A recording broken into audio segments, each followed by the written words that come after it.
বলি, এটাকে আমাকে বাস্তবসম্মত বাজেটের চেয়ে এটা একটা রাজনৈতিক উচ্চাভিলাষী বাজেট বলে মনে হয়। আম, এবং এটার অনেকগুলো কারণ আছে। প্রথম কথা হলো, যে কোনো বাজেটে ধরেন, দেশের কথা বাদ দেই, আমি যদি আমার বাসার বা ব্যক্তিগত বাজেট ধরি, প্রথমে আমি আমার আয়ের হিসাবটা করি, আমার আয়টা আসবে কোথা থেকে।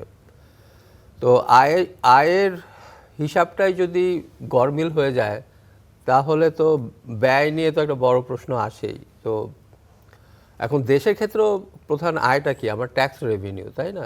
ট্যাক্স রেভিনিউ গত বছর ছিল 3 কোটি, 3.5 কোটি লাখের একটু বেশি। এবার হয়তো আশা করা যাচ্ছে বড় যে 4 কোটি হতে পারে টেনে টুনে, কিন্তু আমাদের বাজেটে দেখা যাচ্ছে যে সেটা 4 লাখ কোটি আর কি।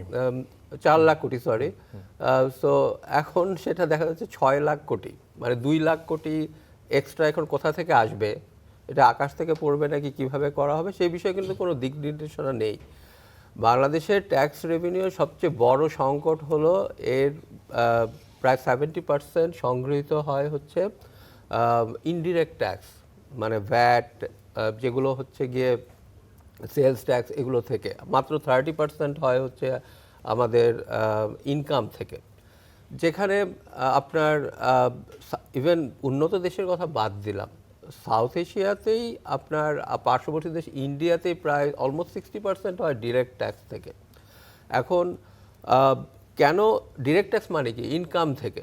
কারণ ইনকাম থেকে ট্যাক্সটা নেওয়াটাই তো হচ্ছে গিয়ে সবচেয়ে বেশি ট্যাক্স ফিলোসফি বা ট্যাক্স আদায়ের একটা রাষ্ট্রের সাম্য প্রতিষ্ঠার ক্ষেত্রে সবচেয়ে বড় ইম্পর্টেন্ট জিনিস।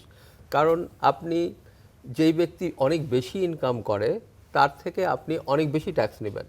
যার 4টা বাড়ি গুলশানে আছে, 3টা বাড়ি ধানমন্ডিতে আছে, তার কাছ থেকে আপনি বেশি ট্যাক্স নেবেন একটা সাধারণ চাকরিজীবীর কাছ থেকে।